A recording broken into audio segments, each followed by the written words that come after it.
And good morning, everyone. Thank you for tuning in again. Welcome to the second and actually the final day of this British Diving Futures Cup. We had an incredible day yesterday, as I say, but today is just going to be jam-packed in the later sessions with lots of medals to come. I'm joined here by Yona Knight Wisdom. We obviously saw Yona competing, but we heard a lot of your voice yesterday as well. Yeah, hopefully not too much of my voice. Definitely too much of mine, yeah. Definitely. But thanks for joining me again. You've got another very busy day. Yeah. But obviously, you're able to be with me now because the first thing that's going to happen today is the juniors, their semi-final. Yep. You did your semi-finals yesterday. So let's do a quick look back at what we saw yesterday. You were excited. Were you happy about and pleased what you saw yesterday? Yeah, I was happy with my own diving. I was happy to see a lot of the other competitors and the performances. There were some excellent dives in there, especially in the 10-meter event, some really fantastic entries, which we always love to see in diving. So it's good to see everyone stepping up a level. And on this final day, I hope to see the same. We're coming to the requireds for the juniors, which is going to be a really interesting, really technical battle because they're so hard to execute well and they require such precision. So it'll be interesting to see who can handle the pressure of the situation and handle the challenge of executing good quality required in order to make it through to the final. So if we talk about that a little bit more, obviously just to clarify for everyone why that's different. So you did your preliminary and semi-final yesterday, but that was all optional dives. So there's no limit to the degree of difficulty. You can all do whichever dives you wanted to do. Exactly. So as a senior, our competition reflects what we would do at the World Championships, what we would do at the Olympic Games, in that we do a list of 6 optionals in the prelim, the same set of optionals, or you can change your dives, but in the semi-final, and then the same thing in the final with no requireds. So that's the challenge of our event, which is why we did it this way. Whereas the juniors, for their international events like the Junior Europeans, Junior Worlds, they have to do requireds, and requireds count for a lot. If you can get an edge on your requireds at the start of the event, then it gives you a leg up for your optionals. So it's why it's really important for them to be under pressure today, to execute them well, to prep for these events coming up. But obviously with the required dives, there's a limit to the degree of difficulty, and it's not very high. It means that all the dives, kind of like you were explaining, are simple, and therefore everyone is going to be on probably almost exactly the same final accumulated degree of difficulty. So all of the differences that we'll see in the scores from this morning, that's all going to come from the execution. Exactly. So the advantage of doing optionals is you can choose your dives, you can choose the degree of difficulty, and you can push that difficulty, risk versus reward. You can choose a high degree of difficulty dive. If you execute it well, you're going to get a lot of points. If you don't, you'll obviously get lower points, or you could choose a simpler dive with a lower degree of difficulty, but even if you execute it well, you might not get as many points. With the requireds, all the divers should be on a very similar accumulative degree of difficulty, as you said. So it's going to come down purely to the execution, purely to how well they do it, with no advantage coming from the degree of difficulty. Do you think, how are the juniors going to be feeling now? Or maybe it's going to be different for different athletes. Do some athletes prefer requireds, or some athletes prefer optionals? I think it's definitely the case that some athletes prefer requireds to optionals and vice versa. I personally preferred optionals to requireds. I wasn't very good at requireds when I was a junior, but now I'm actually quite good at requireds, so it's a shame that I never have to do them anymore. We've got a late entry to the junior men's. Yeah, do you think I'll get away with a junior entry? Probably not. But it's actually interesting doing it in this way because, of course, the score carries over from yesterday into today, right? So they normally do their requireds first, and then their optionals, so they'll see the progression that way, and then the requireds carry through to the final and are added onto their optionals in the final. Whereas now, their optionals are setting the foundation, so some of them might have had a better prelim yesterday than others, which is going to carry through to the requireds, so some might have to try and play catch-up in the requireds, which is really tough to do. Really tough, As we said, there's no advantage in the difficulty, so the execution is going to have to be even higher for those that are playing catch-up. So that might leave things really condensed, because obviously only the top 4 divers will make it through to the finals later on today. Exactly. So there's a lot of jeopardy in this event. There's going to be some good diving because some divers are really going to have to step up, and I'm excited to see what happens.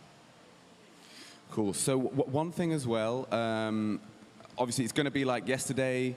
We've got divers on the 3-meter springboard, Yep. and we've got the 10-meter platform as well. And those are the two things that we're going to see today through this competition.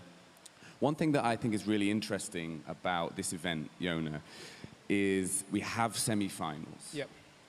So typically for us, for doing competitions in the UK, we tend to just have a preliminary round and then straight into a final. That's what we do for our national championships here in the UK. Yep.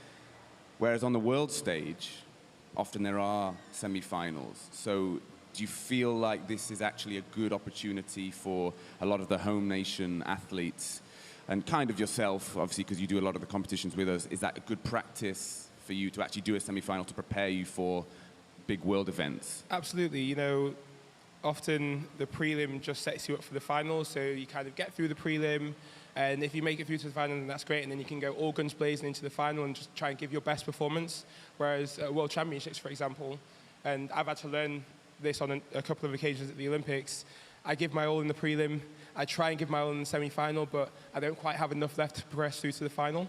So to have a semi-final is a really good opportunity to practice what it feels like to do your best to try and make it through to the final, but also have enough left in the tank in order to try and perform well in the final as well. So it just adds an extra element to the challenge for these divers. And so we mentioned, because we have the semi-final for the juniors coming up first, but then the rest of the day, that's just all finals, that's all where the medals are going to be, but the scores won't carry. To get to the final, they needed to do that, but now that they're there, everyone starts from zero again, including yourself. Yeah. How do you feel about that now? You gave yourself a big buffer. So for you, perhaps that's a slight disadvantage from what you did in yesterday. Yeah, it's a clean slate for everyone. So, you know, as long as you've made it through to the final, you have an opportunity. For me, I can take the confidence from my performances yesterday, and I've shown the level that I'm at, and hopefully I can kind of maintain that level. And if I do, then that might end up in a good result. I don't know, but I've got to try and still execute my dives one by one as best as possible to see what points I end up on and see how all the other competitors do. But my attitude doesn't change the way I approach the competition, regardless of the buffer or not. I didn't take it easier in the semi-final because I had that buffer. I still wanted to do the best dives that I could do. I still had things to work on and improve from the prelim. And the same happens now in the final. I still have things that I need to work on to improve from my performance in the semi-final from the prelim, which I will most certainly try and do in the final. And if that comes off well, then all good. Amazing. Well, Yona, thank you very much. I'm really excited to see what you can do and what everyone else can do. The competition is going to be coming up very soon. Stay with us. Enjoy, everyone.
Well, Yona and I have now moved over to our commentary box. We are ready for this morning's action.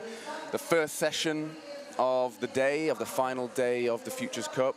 The fourth session of the event we've seen so far. This is what we have coming up today. As we mentioned in our intro, first of all, it's the junior semi-final. So the juniors have had to wait until this morning to complete their semi-final. We're going to have the semi-finals for all of the juniors, starting with the men's 3-meter springboard, then the women's platform, followed by the women's 3-meter springboard, followed by the men's platform.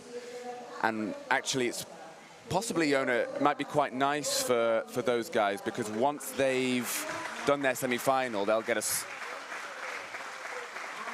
small break, and then they'll go straight into their finals.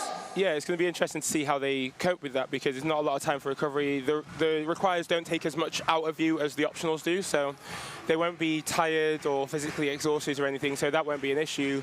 So the ones that perform well and make it through to the final can possibly carry the momentum and carry the energy that they've got into the final, which could potentially result in better performances there. Yeah, maybe they will have that psychological readiness still from this event. Let's see.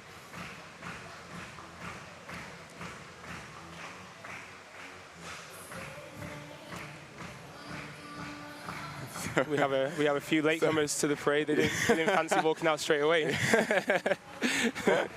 Oh, but they've been forced to come. Yeah. I was thinking that our numbers looked a little low on the parade, but at least they made it. Maybe they were still waking up. Yeah. It's a bit early in the morning. Divers don't like early mornings. No, we don't. Diving is pretty hard, so doing it in the morning is tough. But here we have it. So the men's 3-meter semi-final in the juniors. This is Danny Mabbott for Scotland.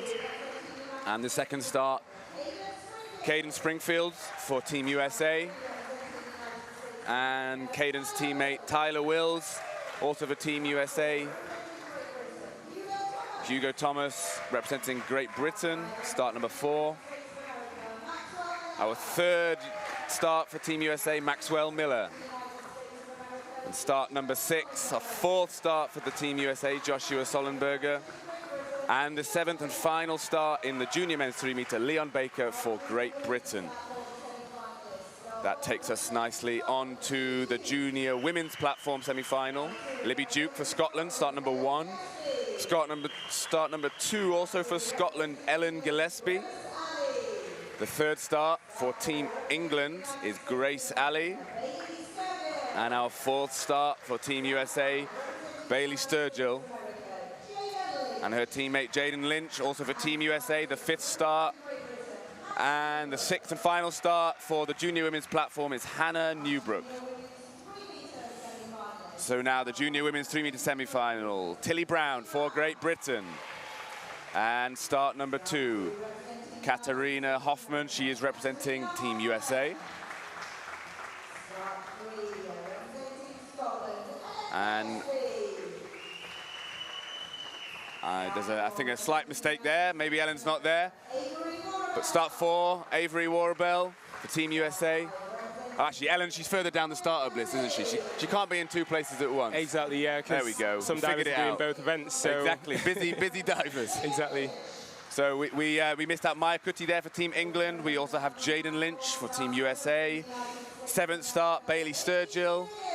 But she's also in the other competition as well. So that explains where Bailey is. Yeah. And we have Evie Smith. She is there. There's Evie for Team Great Britain. And we're going to have more of the same. And we're going to have some of the same issues here. Start 1, Maxwell Spencer. Maxwell is there. He's representing Team England. Start number 2, Caden is further down the start list. Give us another wave, Caden. There he is. And right next to Caden is Tyler. He's also in the first competition as well. Tyler Wills for Team USA. You can see him waving further down the line. Back to start 4 for junior men's platform. Robbie Lee for Team Great Britain. Start 5, Jordan Fisher-Eames for Team England. And the final start, Carson Paul for Team Canada. Now that is all of our athletes.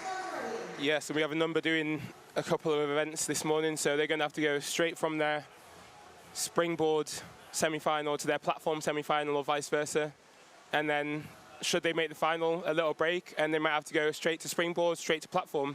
So that's going to be a real challenge for both of them. Yeah, it's going to be really interesting, and I'm particularly impressed with, for example, Caden and Tyler. Yeah. Doing the team event, doing all the events yesterday, they're doing both events today. And some really difficult dives as well. Really difficult dives. And this is now the national anthem, which will start the day's competitions.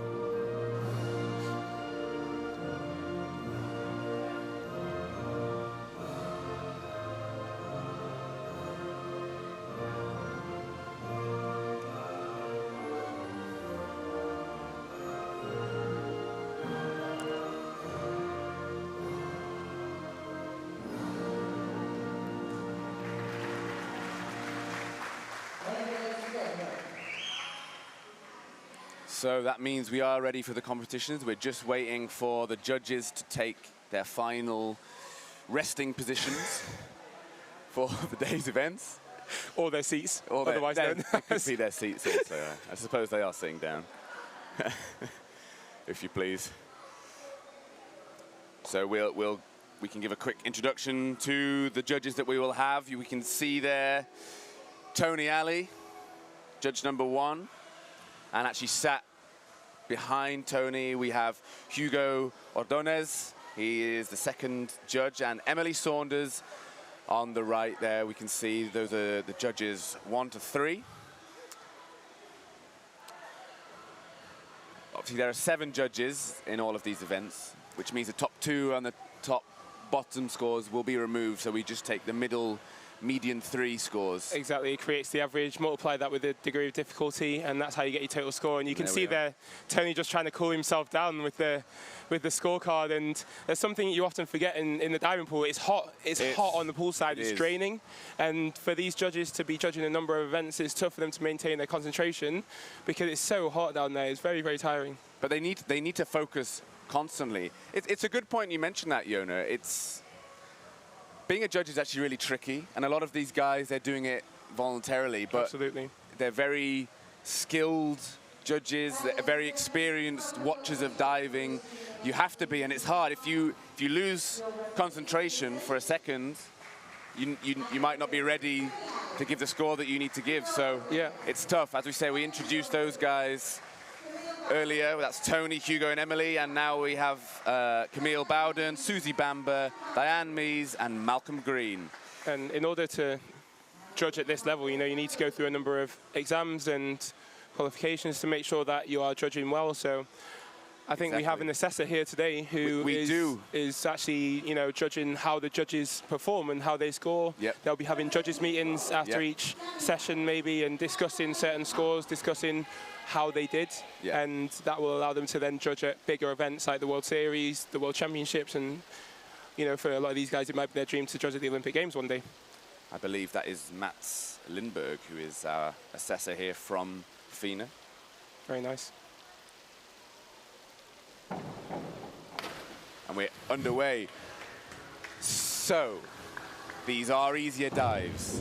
It was an aggressive takeoff for a back dive, perhaps, but I enjoyed the height. That's an example of how difficult these dives are to control.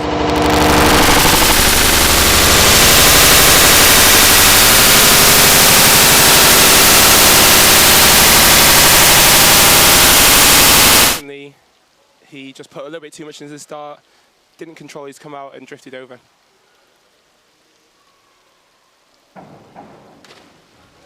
That's more like it from Caden. Very well executed. So based on what we saw yesterday, we have higher expectations now for the scores and for the execution, don't we, Yona? And also, because these are slower dives, there's not as much going on. You can look at the fine details a little bit more technically and a little bit more in depth with each of these dives. So with our analysis, we will get a little bit more technical and in-depth as well, because we're picking out the fine details, because that's what counts for the execution. Yes, the rip is important, but the form has to be perfect on these dives because the judges can see every last part of it. That's a really good point. Tyler, unfortunately, he's pushed that dive a long way back. We do know Tyler's prowess on the platform, and perhaps that is his preferred discipline. So it is a challenge for him to be competing on the springboard, and he left that dive a bit too far away to get maximum value from the judges. And as we say, even though he had a nice entry, because of the other elements of the dive not quite being up to scratch, then that's why they brought their scores down a touch. But here we have Hugo Thomas, a really strong springboard diver, so we expect to see a lot of height from Hugo and hopefully a nice entry.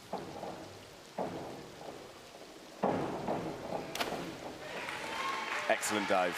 And just as requested, excellent through the hurdle step.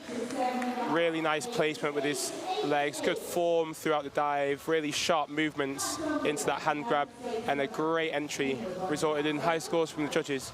Great start from Hugo.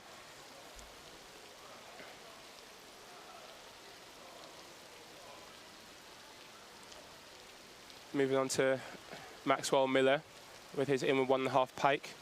starting with a higher degree of difficulty required. As we mentioned earlier, there's no advantage that comes from the degree of difficulty. However, the order that you choose to do your dives at will have an impact.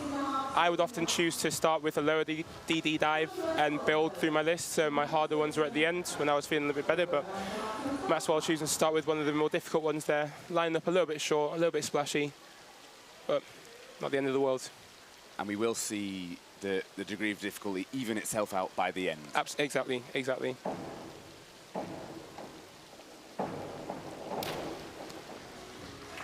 Now we see here Joshua just landing with his toes right over the end of the board, struggling to control his balance and also struggling to control the speed. So again, it was a good entry, but on the required, you need all the other elements to be there: the balance, the direction, and the angle going through the water has to be more or less perfectly upright, perfectly vertical.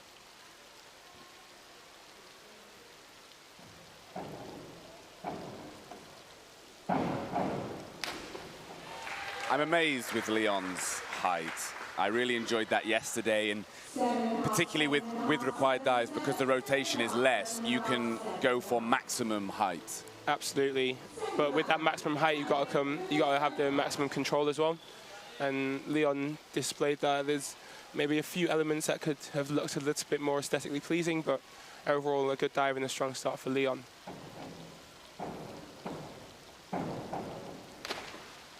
Well, we are into round two. Danny, the classic springboarder's curse. Because it's an easier dive, he's okay, but he couldn't attack that as much as he wanted to. He lost a lot of height because of where his body weight was. Exactly, and knowing Danny, the back and reverse dives are two of his stronger dives, and unfortunately there's not been two of his stronger displays. He struggled in his hurdle with the missed time and slightly in the corner. And even though he got a good entry, because of those elements lacking previously, didn't quite get the scores from the judges. Clean and tidy from Caden. I think, again, comparatively not as much height as some of these other guys are able to get, so it will always be difficult for him to be getting the same scores as some of the others. Absolutely, and to build your diving eye, you can look at the different techniques that the divers use to take off the board, to get into their shapes, to move into their lineup position, where their arms go, how their body moves. You can really get into the fine details and see what it takes to execute a good dive.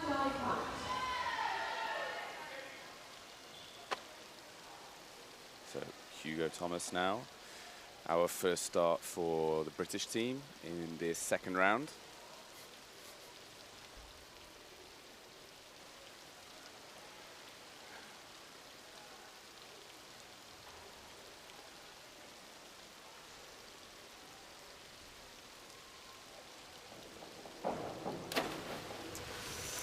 That's quite a big miss for a required dive, isn't it? I would say that's a big miss there from Hugo, and just looks a little bit tight in his shoulders on the arm swing. So as he swung his arms through to his ears, his body was moving at the same time as his arms, which carried him away from the board.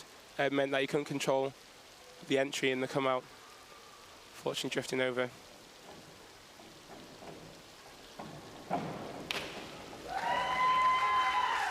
That was really nice from Maxwell.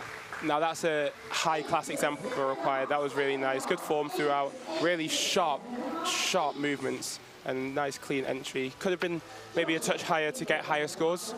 You know, showing a little bit more power from the board, but as a front 1.5 pike, that's pretty good. Yeah, that was probably the only thing holding him back there, really. Absolutely. Again, this is a semi-final, but because we're back into the morning session and also because we're doing the required dives, it's not necessarily likely that the judges are going to give their biggest scores, even though we do expect a high standard of execution. Exactly. From Joshua there, just landing a touch short, a little bit chesty on the water. Could have been a touch cleaner, but overall a decent required. And as we mentioned, you know, this used to be the format of the Olympic Games, so you see some of the best divers in the world doing these requireds and performing them beautifully. You know, one of the best examples in my memory was Alexandra Despartie unbelievable, unbelievable. He probably inspired a lot of the Canadian divers who we have competing here. That was a lovely in 1.5 pike there from Leon. Was, and because in 1.5 pike is normally the highest degree of difficulty dive for a required, actually it's a good opportunity to get close to 50 points, which for a required dive is a lot. And that's what's going to help take you over 200 points, which is the benchmark for a solid set of required dives, isn't it? That's the ballpark score that you're aiming for, and anything over 200 is a nice bonus. Great dive there from Danny. Yeah, that's better from Danny. Unfortunately, this is one of the lower degree of difficulty dives, so you really want to execute this one well. It's a touch far away from the end of the board. Could have done with a little bit more balance, a little bit more flair, potentially. Overall, a good entry, maybe a touch over.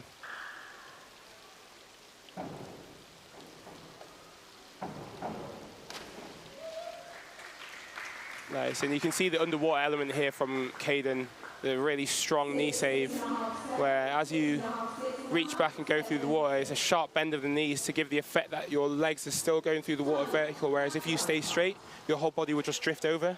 It'll affect the splash, it'll affect the entry. With the knee save, you bend your knees just as you're going through the water, and that helps to drag the water down, keep the splash down, and give the judges what they're looking for. I liked when you said yesterday, Yona, that 5% of the dive is actually underwater. Absolutely. Tyler is another diver who's clever with their entries, with his entries. A little bit short of vertical, but very clean. Again, you can see the difference in the body shape between, for example, Tyler and Hugo. Tyler's legs a little bit smaller, which is useful for his platform diving. He's a little bit more pingy, whereas Hugo slightly stronger in his legs, in the quads and hamstrings, in the calves, and that's displayed when he does his hurdle, when he does any takeoff. He gets a little bit more movement in the board, a little bit more power, which results in a lot more height. There you go, look how high that goes. Yeah. Hugo looks like a springboard diver. Absolutely, he does. He has all the qualities that a springboard diver needs. It's quite an interesting grab there. A little, like, kind of punch, yeah, almost. Yeah.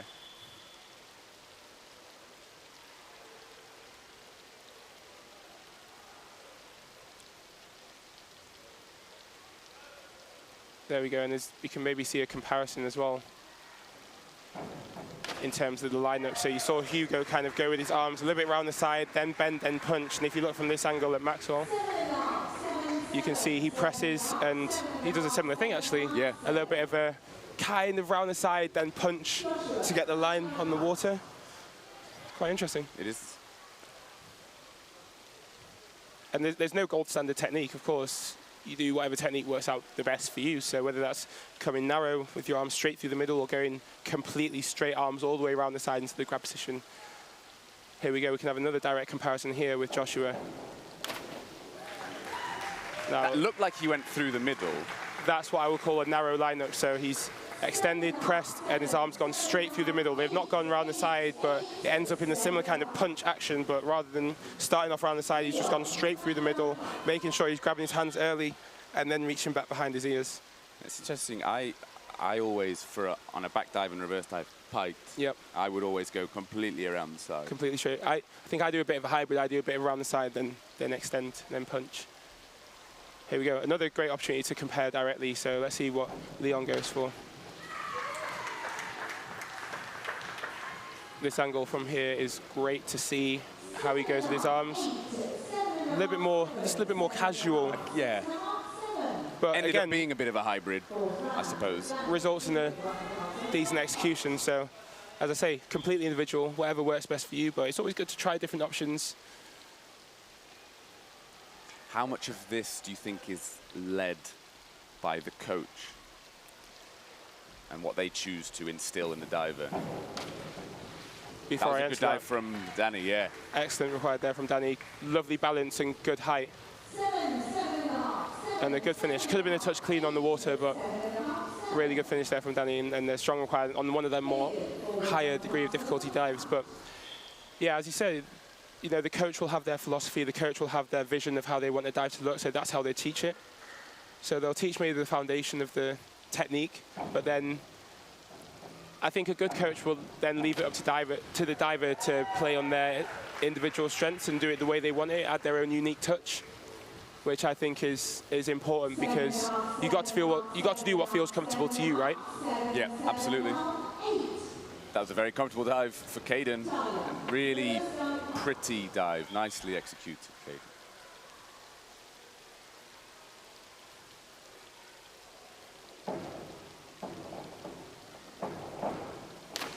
Wow, lovely entries. Just lacking that little bit of height and power, which, as we can see from his frame, just doesn't quite lend to the springboard, but he can do some really nice dives still. And if you're doing requires and you've got a good entry, that's a huge strength in itself. It is.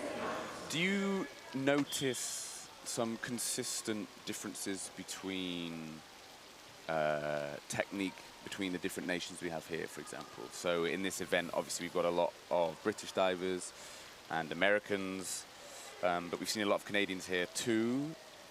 Are there some elements of technique that you think are recognizable to specific nations?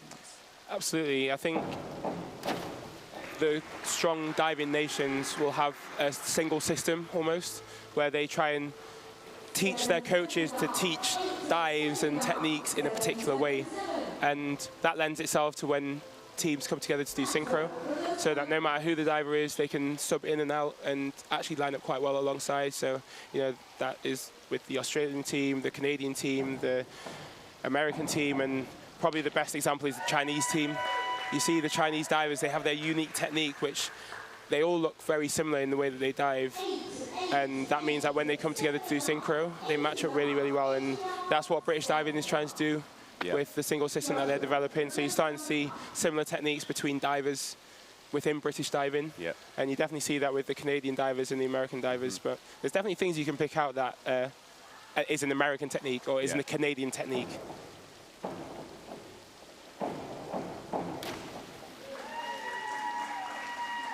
Well, that's two nice reverse dives in a row we've seen. An excellent one from Maxwell, and almost as good from Joshua, but just perhaps a little bit stuck.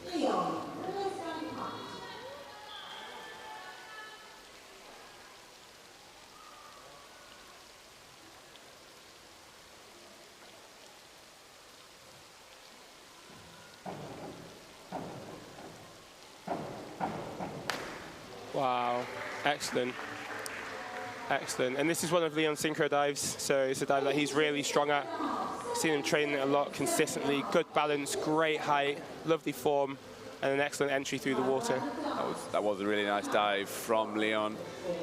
That does take us back now to Danny Mabbott, and this is our fifth and final round of required dives for the junior men's 3 meter. So now we can see who's managed to do a good set of requires to make it in, if anyone's managed to do a comeback. And here we go with Danny, just falling forwards a little bit on that start and rolling over a touch on the end. Could have done with just standing that up a little bit steeper to get the control, to get the drop and the vertical line through the water.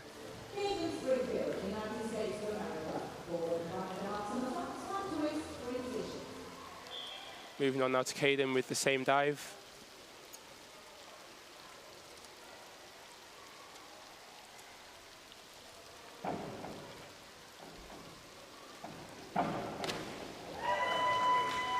And a lovely outcome there from Caden. Great form, lovely leg line. Again, could have been a touch higher. I think I mentioned that in the last round, but he's done a good set of requires, and I think he can be really happy with that. And you know, he's going to have to get ready almost straight away for the junior men's platform semi-final, as well as Tyler. So as soon as they finish their last dive, they're going to have to get some fueling, get some food in, re-energize, refocus, think about their platform skills, and get ready for their next event.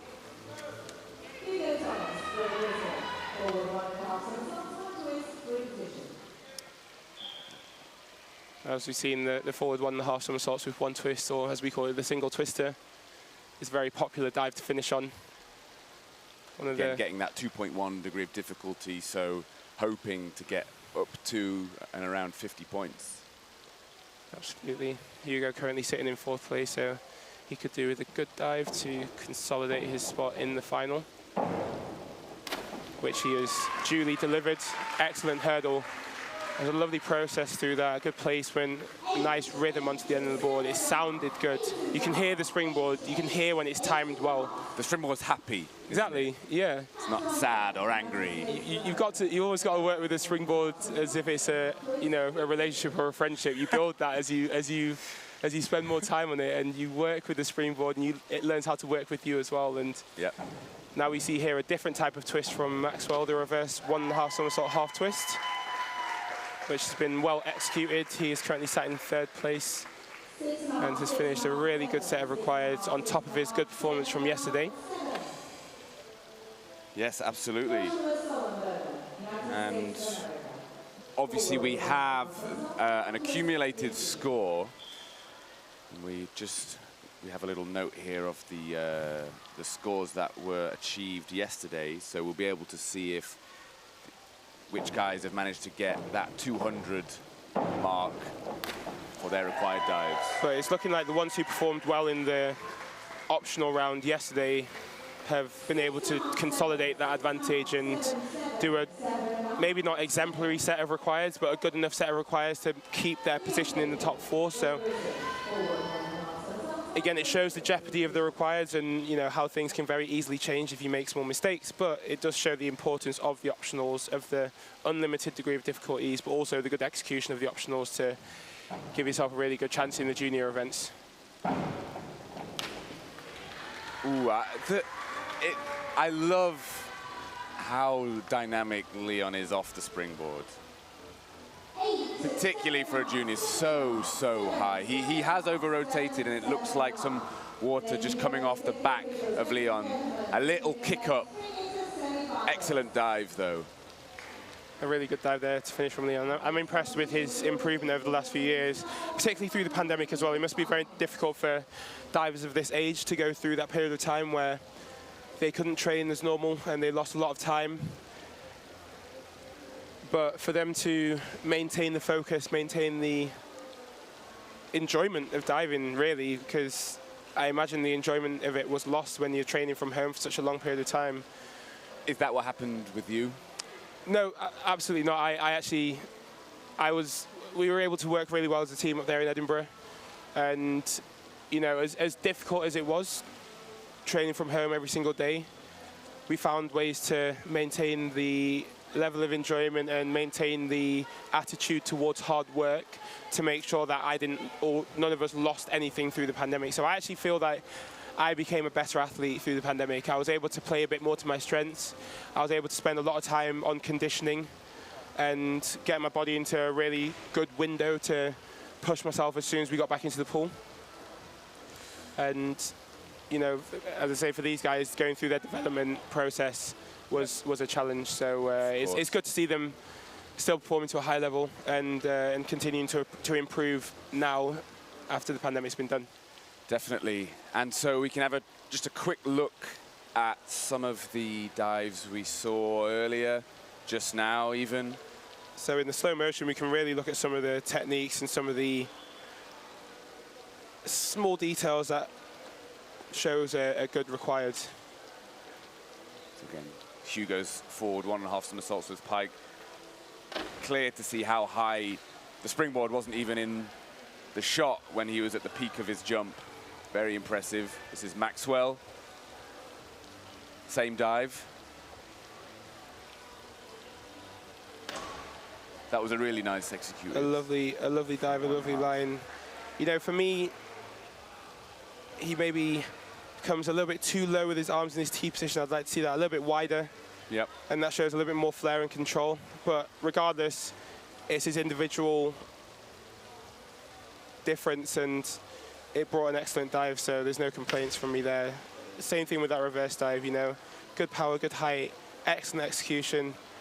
Maybe some elements that I'd like to see a little bit different, maybe going a little bit more around the side rather than through the middle. But as I say, it's his individuality and it works out for him, so that's all you can ask for. Yep. And this was, I believe, the highest scoring dive from that required round. It doesn't necessarily mean a big amount, but it was a higher degree of difficulty that was beautifully executed. And now we can compare the scores in their optional, from their optional round to their required round, and see which of them went over 200. Yeah. So we do have the scores now. We can see in 7th place after 2 rounds of diving is Danny Mabbott, 479.05. 6th, 496.1, Tyler Wills. 5th, 502.65, that's Caden Springfield. And the top 4, Hugo Thomas, Great Britain, 516.15. 3rd place, 522, that's Maxwell Miller. 526.9 is Joshua Sollenberger in 2nd place, and Leon Baker for Great Britain in 1st with 560.6. So it is the top 4 now. We know who the finalists will be. And now comparing the prelim scores to the semi-final scores, it was actually only Leon, Maxwell and Hugo that went over 200 points in their requireds. The other 4 divers were just slightly below. So they've got a little bit to work on, a little bit to improve in their requireds when it comes to the junior international events coming up this summer. But a good performance nonetheless from all the divers. It was. There were no big mistakes. But that's also what probably we're expecting to see. And now it's a clean slate for the top 4. So they will go into the final later this, well, the next session will be their final. Exactly. So that does take us now to the junior women's platform event. They're almost ready. Like we had yesterday, the divers just taking 5 minutes to just rewarm themselves, get themselves into the water, do any of the final things they need to do. It's funny, you need to just refamiliarize yourself with the water. You want to get that feeling of the water, you know? It's a weird thing, but just to do a lineup. It's really important, though. Yeah, and you know, maybe you can't see it on camera when the event's going on, but when you're sat in the stands and watching a diving event, especially on platform, but even on Springboard, you'll see the divers jump into the water before they dive. Each diver has their different routine. I like to stand in the shower, but some divers will jump in and do a dive. Some will do a preparation for the skill, so maybe a somersault or a pike sit to get themselves ready to go up onto the platform and do their dive. So, yeah, it's weird, but you want to get yourself in the water before each dive, because you know when you're training consistently, you're just going in and out of the water. So you've always got that water on you. So and I don't think, correct me if I'm wrong, but I don't think any diver is completely dry for any dive. Yeah, if a diver's totally dry, I would think it's weird. Yeah. I like I like certain parts of my body to be wet and certain parts of my body to be dry, which is a bit strange. Like my legs and my arms when I'm doing a pike spinning dive, for example. I want my arms to be wet because I don't want it to be dry and sticky. Because then I'd struggle to like get all the way into my shape. I want to be able to slide into my shape. So yeah, every diver has their individual preference, but I don't think any diver would be completely dry before a dive. So we are ready.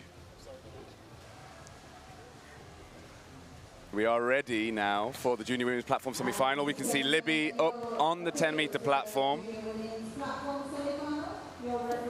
So we are once again mostly on the 10-meter platform for this event, but we will have a few dives from the 7-meter platform as well.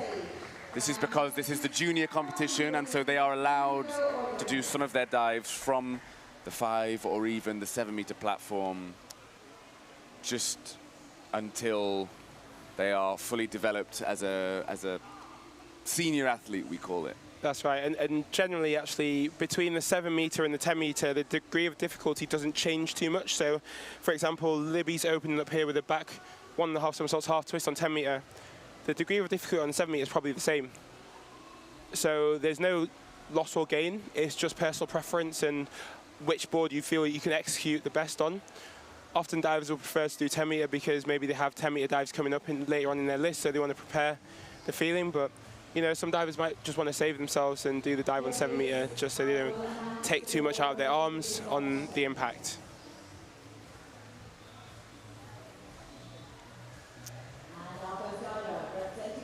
How do you think Libby will have been feeling then? We saw that she's been up on the 10-meter platform ready for quite a long time, but she was just waiting for all of the judges, everyone in house, to be ready to go. Is that a nervous wait sometimes? Yeah, it's sometimes a difficult position to be in. As you say, being at the start of the competition, doing the first dive, it's often a challenge.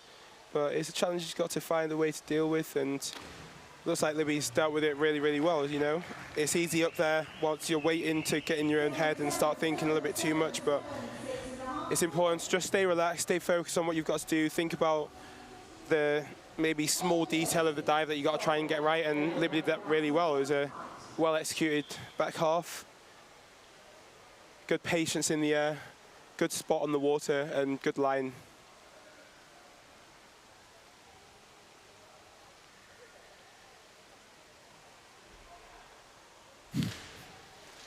And Libby's teammate Ellen, a forward 1.5 somersaults in the pike position.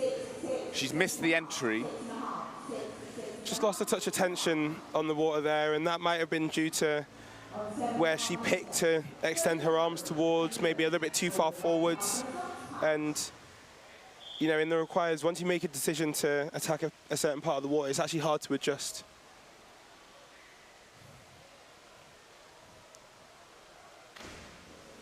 That was Grace Alley from the 7.5 meter platform doing the same dive, the forward 1.5 somersaults in the pike position. Again, very impressed with Grace because I know she's an athlete who trains up in Sheffield, and that's where I was based. I know that entries isn't her strongest suit, but actually yesterday and today I've seen some really solid entries from Grace. And that's probably why she's chosen to do the dive on 7 meter, because it's probably slightly easier for her to get an entry on 7 meter. But here we see a different approach now to the required, and this maybe adds a little extra element of flair because you can get a touch more height, a little bit more style in the required. And we can see the degree of difficulty from the 10 meter to the 7 meter is exactly the same for this dive. So she's not lost or gained anything from doing the dive on 10 meter, it's just her personal preference. Although unfortunately she's just dropped a touch short, maybe a touch too slow in the somersault, and lost a few execution marks from the judges. And Bailey's teammate Jaden, same dive, but without the running takeoff and with an incredible entry. A beautiful entry, and here we go with the lovely leg line from Jaden. Really shows off the quality of the required when you have beautiful form like that, especially when you combine it with a beautiful entry like that. Especially our 6th and final start for the junior women's platform semi-final. Hannah Newbrook for Great Britain, same dive.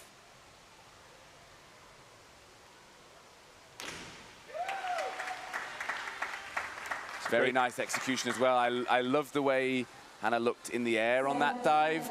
Not the quality of entry that Jaden had, but overall, a nice dive. I would have liked to see a touch more showing in the pike shape. She was quite quick out of the shape. That's true. I would like to see a touch more in the pike shape, but as I say, individual differences, and that was a nice dive nonetheless from Hannah. Now moving on to round 2 with Libby. We did see in the first round 5 of the six athletes doing the same dive, forward 1.5 somersaults piked. It was only Libby who chose to do a different dive.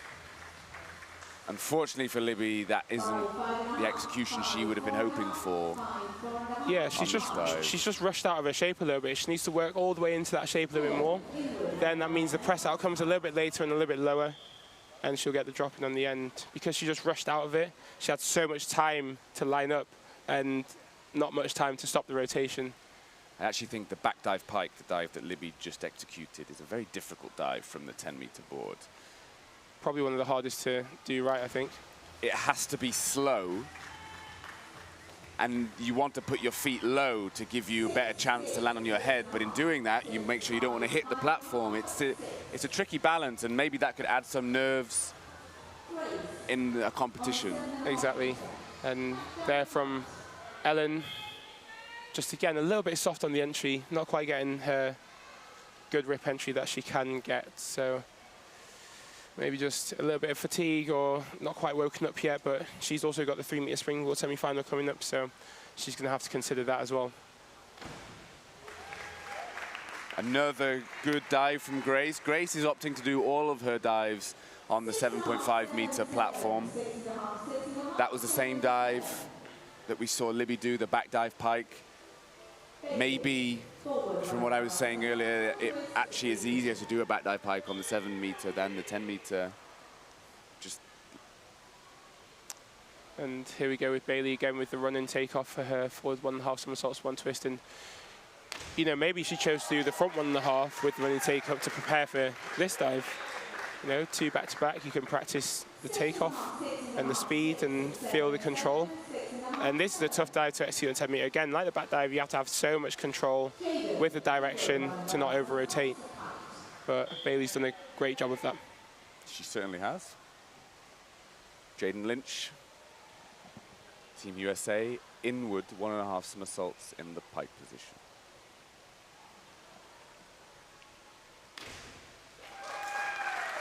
The entry's good again, but she's given herself a bit of a hard challenge to land absolutely upright because of how far she pushed it away from the board. To be fair, she's got really long legs. And this is the problem, isn't it? This is the trade-off. Because the feet on this dive, they come past the board straight, extended. So even if your technique is good, you can end up with your toes being closed. Absolutely, but she's overcompensated there a little bit. Just a touch, but for me, Jaden, again, could have worked a little bit more in that pike shape, and a touch later on the come out. Yeah. And that's a dive she could have executed a touch better. Actually, maybe that's a recurring theme with Hannah. She was quite open in her come out again, kind of flying the dive into her entry. Individual style. I also noticed a slight flex in the feet as well as she was coming past the board, so maybe that was on her mind, not wanting to be a little bit too close to the board, which takes away from the aesthetics of the dive a touch, but just drifting a touch over as we move into round 3 with Libby once again. Now that's a much better reach into the pike shape, and you see the press out coming so much later compared to a back dive. That adds to the control of the dive, allowing her to get the upright line. Could have reached back and just relaxed through those shoulders a touch more to get the better entry, but overall a good required from Libby. And this is actually, I feel like that's a good demonstration of why reverse dive, at least in my mind, is easier than the back dive, because you can attack it more than the back dive. Definitely, you can really attack it, but also, to be fair, on the back dive, you can attack the jump. And if you attack the jump strong, that gives you a good opportunity to get a good end, as we've just seen there from Ellen. That was a really strong jump, a great pike shape.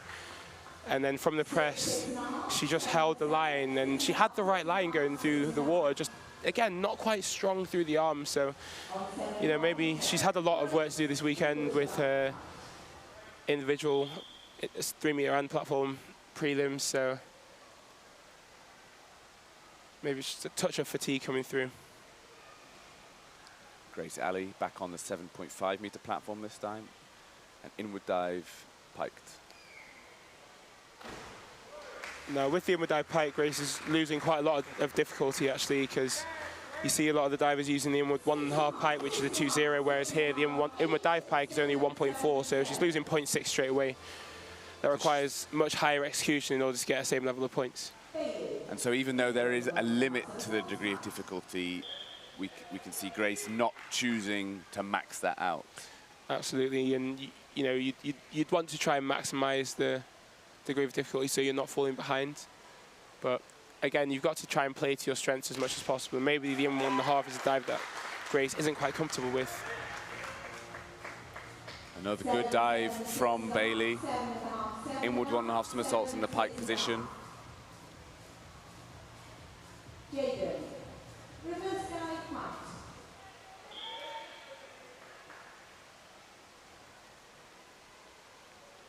Jaden Lynch's 3rd dive, the reverse dive piked. Oh, she's got good hands. She's got good hands. She has, doesn't she? We can definitely say that with safety. She's got good hands, and she's got a nice line. Yeah, she's shown us on various occasions the the incredible nature, potential of her entries, of her rip entry into the water.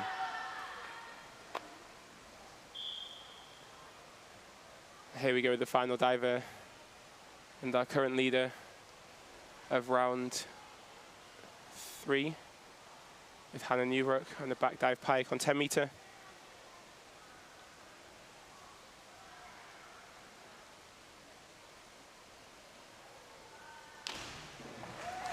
I really enjoyed the start of that dive. Really sharp movement, strong jump, confident into the pike shape, confident into the press.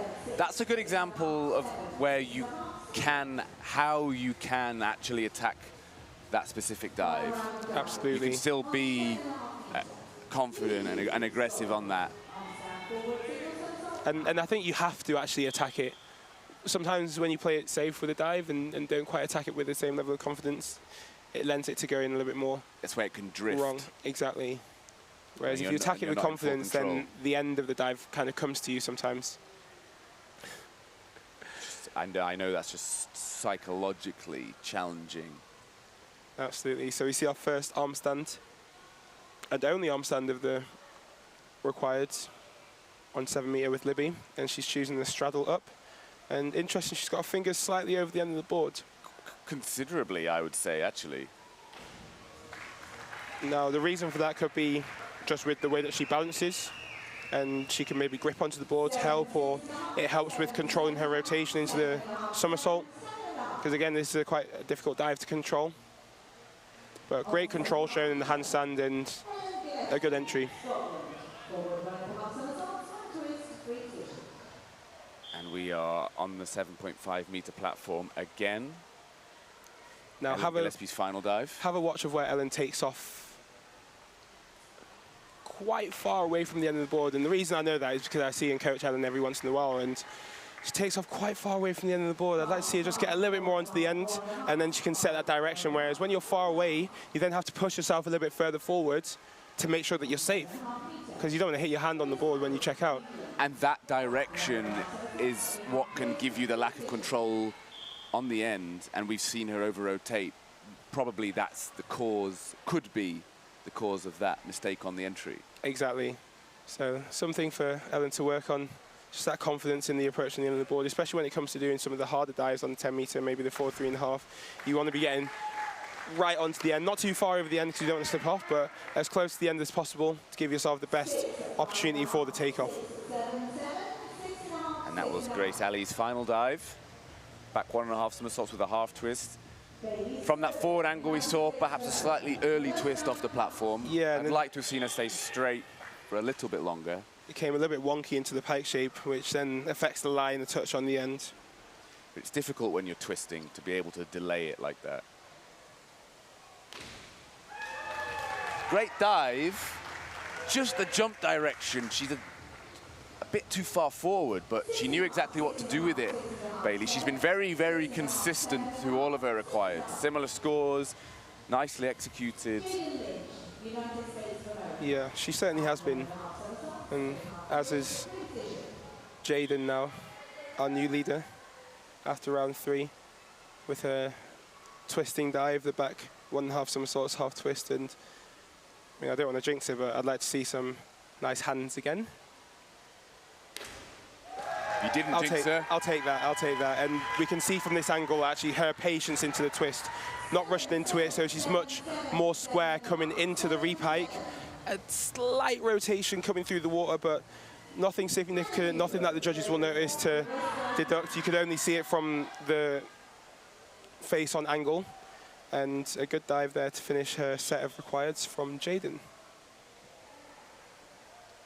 And our final dive from our final diver of the junior women's platform semi-final.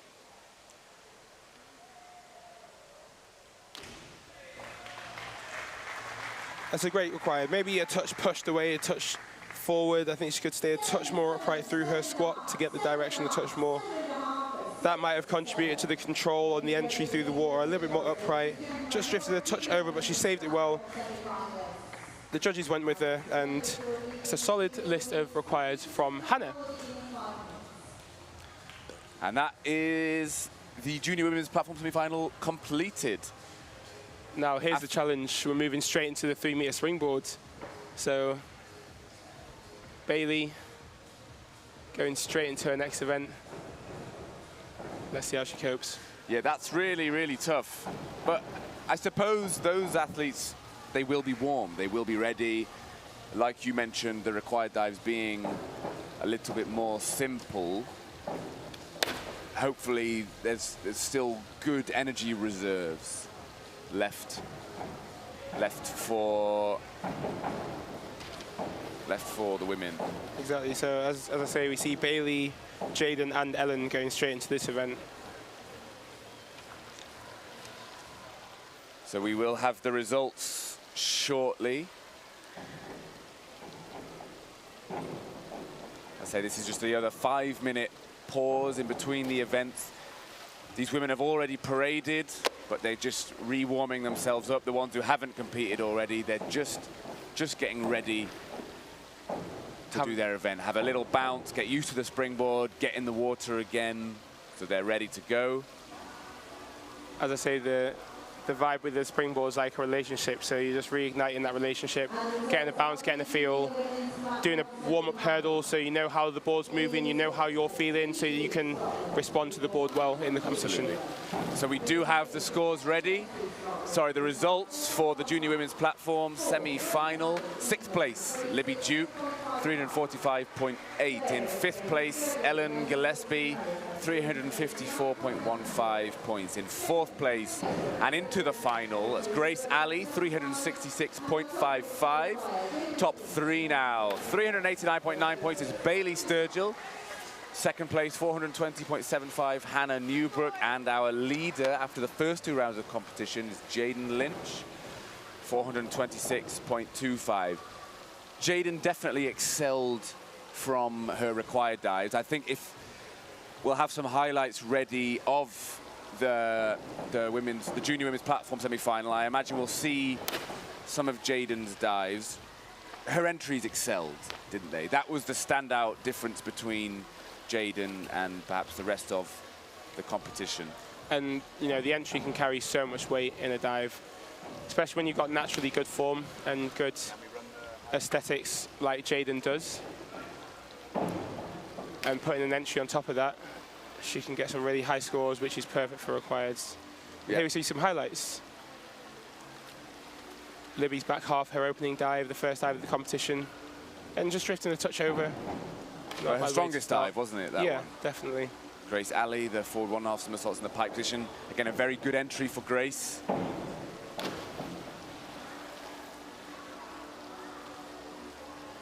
Nicely done. And here is Jaden, our leader. You can see on the slow-mo the beautiful line going through the water.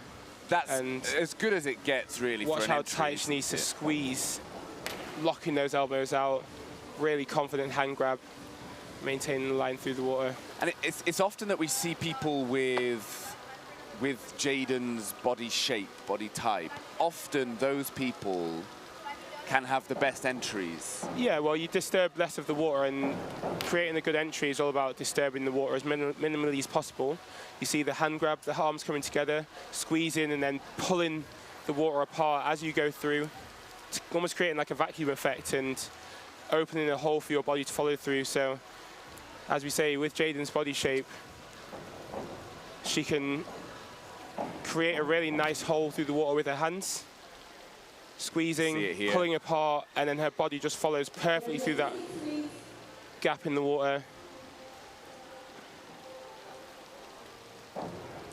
Maintaining the line, maintaining the strength. You can see under the water, her arms pulling apart and holding the splashdown. Well done, Jaden. I would say a rip entry owner, that's something that you're very confident with, familiar with. That's a good skill of yours, isn't it? Your entries. Yeah, it's definitely been one of my strongest skills, and it's something that I've built my career on. I've not necessarily maybe always been the most aesthetic diver with my form and toe point and leg line. You know, some people say because I've got long legs, it does look quite good, especially when I get it right. But, you know, being able to put a good rip entry on a lot of my dives has allowed me to get higher scores from the judges, and you know, put together good performances, and it's something I've really had to maintain and work on. Even though I'm obviously really big now, so I disturb a lot more of the water when I go through, but it's still a strength of mine, and it's something that we work on a lot in training. We do a lot of line-up work. I really make sure that when I'm training, I'm executing my required dives and easy dives as best as possible, because it's important that when I move on to my optionals, I can execute the entry at the same level. And we can see from those shots that the judges are ready also.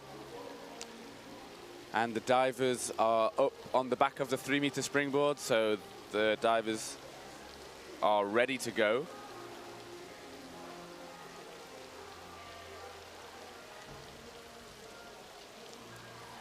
The platform girls have barely had time to breathe before they get going. It's tough. It's really tough. Fortunately, in this event, there's 8 divers, so they'll get a little bit more time in between dives. They don't have to go all the way up to 10 meters. It's a little bit of a shorter walk, so they'll maybe take a little bit more time in between each dive to have a touch of recovery. But that does mean also that we will lose 50% of the athletes into the final. Only 4 can make it through. The top 4 after this semi-final will be the divers that we see in the final round. And of course, the order of divers is in reverse from the results of the prelim. So Tilly diving first had the lowest score from the prelim. Evie diving last had the highest score from the prelim. So it's going to be on the first 4 divers. That's who you've got to watch out for, to see if they can do their requires to a higher standard than the last 4, to see if they can stage a bit of a comeback. Do you think it's an advantage to dive last as the winner? That's always how it tends to work, isn't it? If you win the preliminary or the semi-final, you will dive last into the following round, the following competition. Is that an advantage, a disadvantage? How do you feel about that? It depends on the type of diver that you are, and depends on the way that you compete. So some divers, Tom Daly, prime example, he knows everything going on in the competition. He looks at his scores, he looks at the scores of the other divers. I remember a situation in Kazan when he was tied on the same score as the Mexican diver going into the last round, and he was stood on poolside watching the Mexican diver do his last dive before then going up to do his last dive. So he knew exactly what points he needed on his last dive to beat him to the medal. So it depends what kind of diver you are. Yeah. Some divers won't look at their scores, they'll pay no attention to it whatsoever, so they'll have no idea where they are. So, you know, Evie could pay no attention and just do her dives, and she wouldn't know what the other divers have done. So it depends, but if it is something that you do, if you do watch the score, it can be an advantage because you'll know what you need to do, but it could also put a little bit more pressure on you. So we are underway in the junior women's 3-meter semi-final. We just saw Tilly Brown's first dive, forward 1.5 somersaults in the pike position. The same dive that Katerina is also doing, and most of the women for their first dive. Her toes are a little bit tight to the board there. A little bit. Now, that's not necessarily a bad thing. I think the direction was good. Maybe the rotation was just a little bit slow, or she wasn't quite as high as she normally goes because her toes could have just come over the board, but a nice dive there from Katerina. Now, first deja vu. Ellen straight onto the springboard.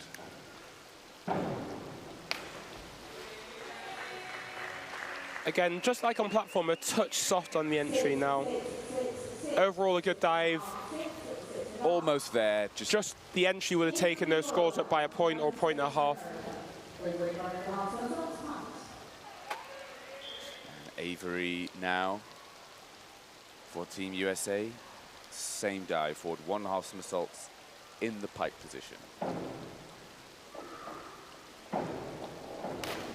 Now, Avery's a diver that I've been really impressed with over the weekend, watching her on the springboard, the way that she works with the board, some of her entries as we were shown right there. I thought she was going to go a little bit over actually, but she held really well. It was really clever, strong work under the water to save and keep the splash down, and she was truly rewarded by the judges.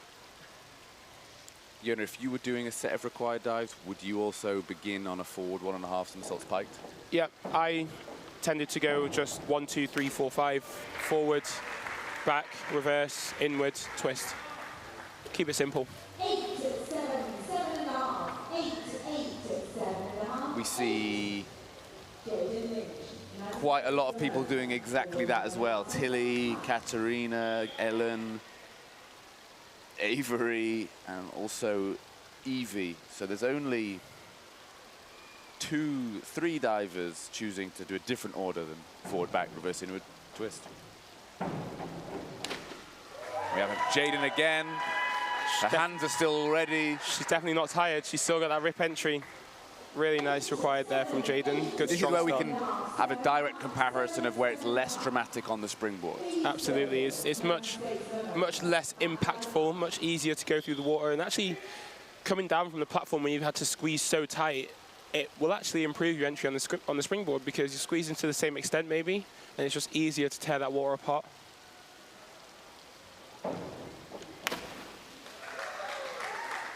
Again, shown there by Bailey being able to hold down a really strong entry on that back dive, even though she's a little bit over from vertical. But no big mistakes from Bailey in both the 10-meter event and now into this 3-meter semi-final. A solid beginning. And our ultimate final diver in the first round of the junior women's 3-meter semi-final.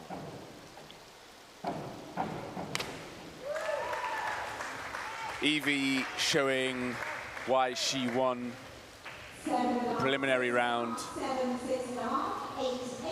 Good dive. My only criticism would be it's slightly too far forward. A little bit too far forward. Otherwise, everything else was right there. And that's reflected in the scores. You know, you see a few of the 6.5s from the judges. They clearly thought she was a little bit far out. The ones that gave her an 8 were clearly impressed by the entry. And that's a good dive. That does bring us into the second round. Tilly Brown, her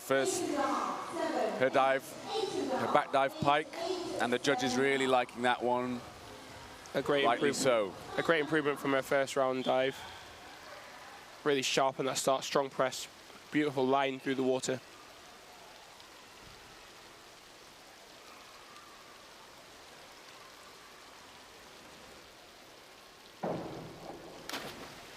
Oh, and just drifting a touch over there from Katarina now. That just comes from the start for me. A little bit of fall away from the board, and when that happens, as we saw earlier with Danny, it's just hard to stop that rotation and get the right line. And it is actually hard to keep your balance where you want it to be when you're rocking the screen or when you're moving. I know we talked about this yesterday. If you feel yourself leaning back, it's very difficult to correct yourself. Absolutely, and you know, you want as much control as possible to come through your toes, but the toes aren't that stable. So it's often a tendency for divers to move their feet all the way onto the boards. But when it comes to doing harder dives, that's not very helpful because your heels are low, then it's slower to jump out of the board. So I think it's impossible to try and keep your heels up, practice the balance through your toes, practice the control. Let's observe Avery's feet here on the board. And there we go, prime example. What a beautiful dive there from Avery. Really, really nice. Look at her heels, staying nice and high, toes pressing into the board. Great direction, beautiful entry. And I like judge number 4 there, throwing out the 9. I think that was deserving. I think it was. That was a step above, wasn't it? That really classy. High quality required right there. Really beautiful dive, beautiful form. And Avery was one of those that was out of the top 4, so she's putting down a good showing so far to put pressure on the top 4 currently, to see if she can make it into that final. Good dive from Maya, but I think she just needed to stay on the springboard a little bit longer, get better direction, a bit more height, just to try and get those higher scores. It's interesting, other than Maya and Jaden and Bailey, the 3 divers we have paired together now. Otherwise, throughout this competition, we'll have a lot of direct comparisons to be able to make because of all the divers doing the same dives in the same order. So we can really start to see different divers' strengths and weaknesses. And that'll be reflected in the judges' scores as well. You know, they get to see certain executions and compare, and that's how they'll change their scores. And an interesting technique there in the hurdle from Bailey, but I would actually say this is a very American technique now. The reasons why I'm not too sure about. The arm swing. Yeah, I'm not too sure of the reasons why, but it's not something I've ever asked. I've never asked the question. But there's clearly an effect, and there's clearly a reason why it's so prevalent in America. But regardless, it resulted in a decent dive. So. Yep, and Bailey obviously likes it. It isn't what I chose to do, but. And actually, funny enough, thinking about it, I've seen her do a different technique in different hurdles, so it'll be interesting to see what Bailey does on her single twister. Or on her front and half pike, actually, in the next round, see if she does the same technique in the hurdle or not. Yeah. But that was a great dive there from Evie. Lovely back dive, touch over, good knee save, good underwater work. Yeah, that's a good example of how effective the knee save can be when you pull your knees through the water to keep your legs upright, or the appearance of them being upright. And Tilly going for the same technique there. She'd over-rotated. And you can see the way the knees are bent as the toes are going through the water, just to give that vertical appearance effect. And she would have been able to feel herself just drifting over from vertical, so that was damage limitation. She did a good job of it, because she came away with 6.5 from the judges.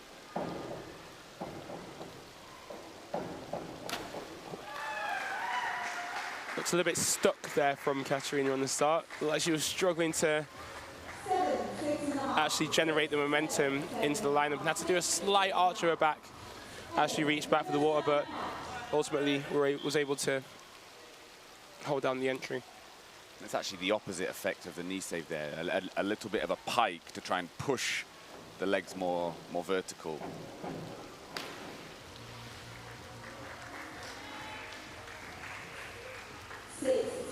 Ellen's entry just not quite there, not getting the perfect body line.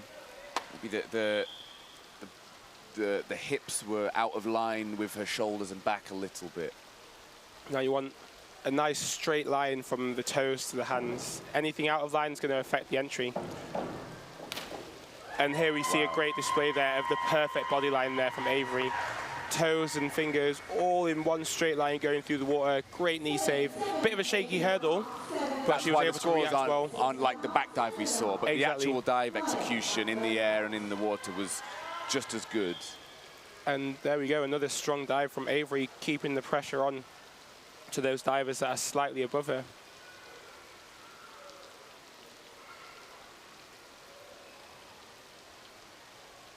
Maya Kuti now, back dive pike. Nicely done, cleverly held. There was maybe a bit too much speed in the air, so Maya's done a very good job of controlling that, holding it, keeping the body tension to actually give a very upright and tidy dive in the end. You got to say the top four so far are doing a good job of holding their nerve and maintaining the quality of their requireds, not making any mistakes.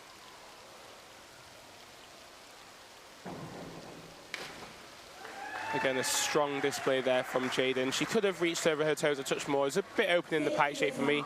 Yeah, I would like to see a bit more shape as well. But you've got to do what you got to do to land upright and get a good dive. Maybe she felt herself falling away a little bit, so she needs to get out that shape fast and press those feet away. These are the decisions that you've got to make in the air. There we go, same technique in the hurdle with the arm swing. Yeah, it's interesting. Quite unique, but you're right. It's something you see in America.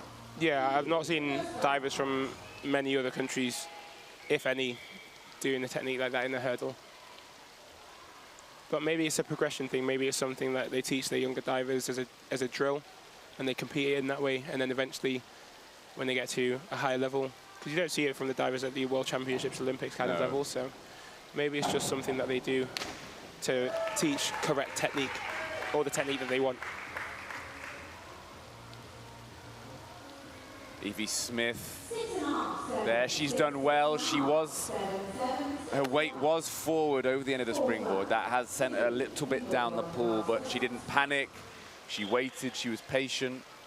And she knew what to do with the dive to keep things solid. But that does, because of the direction, that will always limit the scores that she's able to get.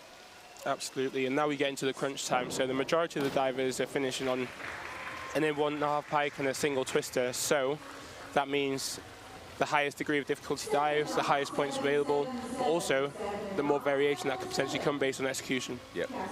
And actually, one of Tilly's best dives there on her inward 1.5. And of course, same dive for Katarina now.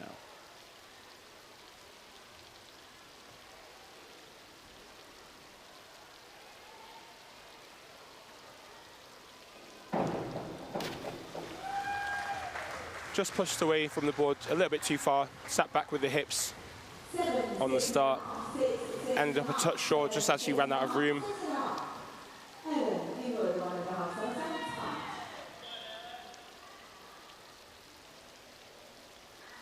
The same dive again for Ellen Gillespie of Scotland.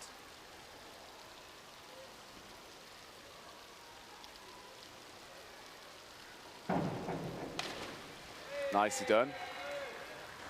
And then strongest dive as well, probably. That's the best entry we've seen from Ellen from both platform and springboard today. And that's what she can do. Much better scores, good form, good direction. Maybe a touch more higher, a little bit more power. But that's a nice dive. One distinction, something that we haven't mentioned, we just saw the junior women's platform semi-final. They did 4 required dives, but now on the springboard, still in the women's event, we have 5 required.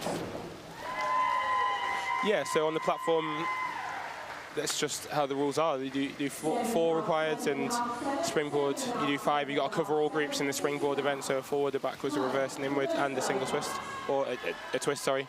And in the platform, you can choose from the 6 groups that you have available, but only 4 dives. So there's a little bit more flexibility on platform.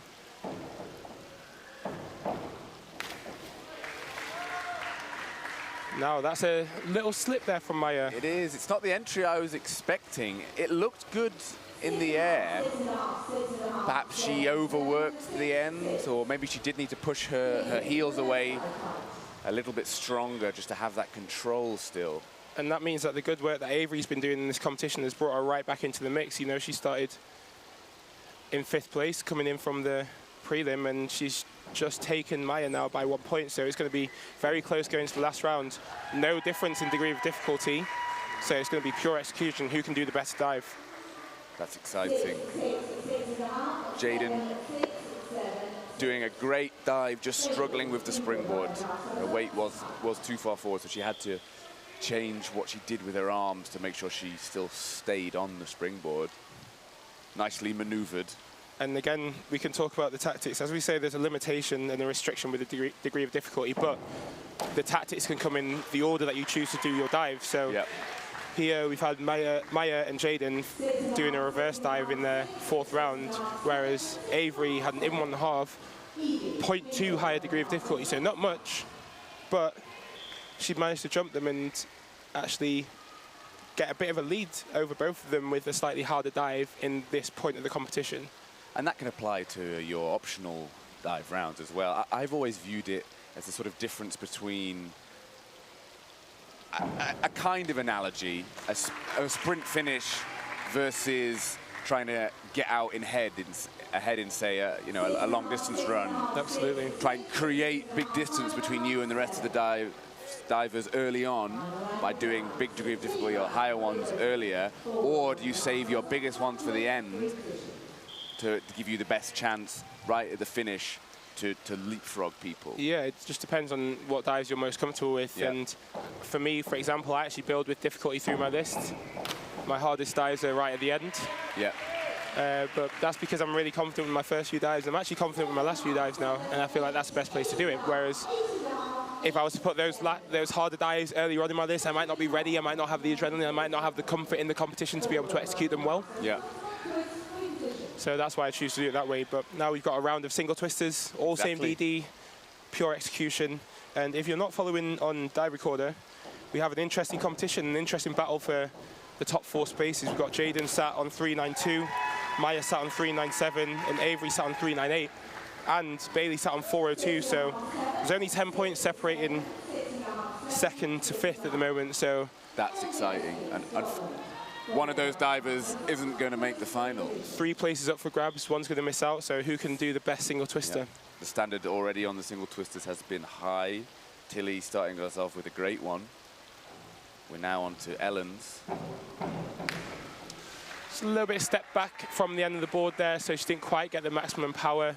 And a touch early into her lineup. She just needs to work through that repike a little bit longer, make sure she goes body out first, then arms onto the water to get the better line. But here we go, the first protagonist for the places of the final, Avery with her single twister. What's she got?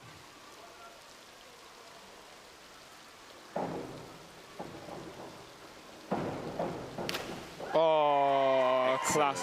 What a beautiful set of requires from Avery. She has seen the task, she knew she had to catch up, she knew she had to do some good dives, and she's executed some high quality dives today.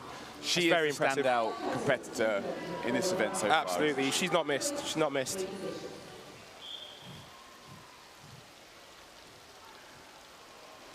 And here we go, Maya now sits 49 points behind Avery. And it's a great dive, but the hurdle step didn't do her any favors. Yeah, really tough hurdle step there, just moving way back from the end of the board. Then overworking actually a little bit on the start because of that step back and just drifting the touch over from vertical. But there we go. Avery's managed to progress away into the final.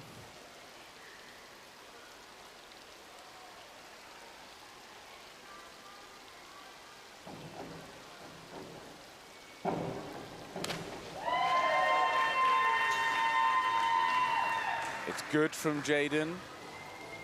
It's not quite as good as what we saw from her teammate Avery.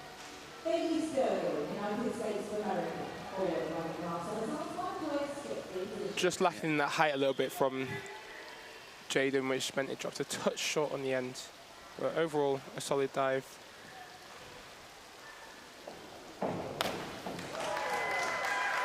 That's really nice from Bailey.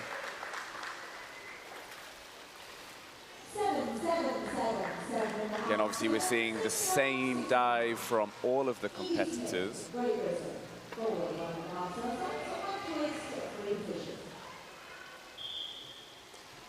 And moving on to our final diver, Evie Smith of Great Britain, with the same dive. With the same dive. 8 for 8.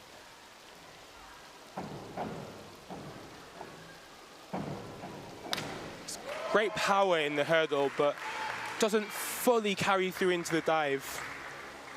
Just falls forward a touch off that board, where she could be a little bit more patient to get the height. Just drifting a touch over vertical, but great save under the water to keep the splash down. We saw the same on her forward 1.5 pike. The hurdle step is excellent. It's got all the potential. And the dive is by no means bad, but she lets it drift forward, like you were saying, Yona, rather than getting those hips up. If she were to do that, the sky is the limit for the scores that she could receive. But it's just it just drifts a bit too far forward. But yeah, as you said, it looks like Avery has probably gotten herself into the final. Once they're ready, we will get a good look at the scoreboard to see the results.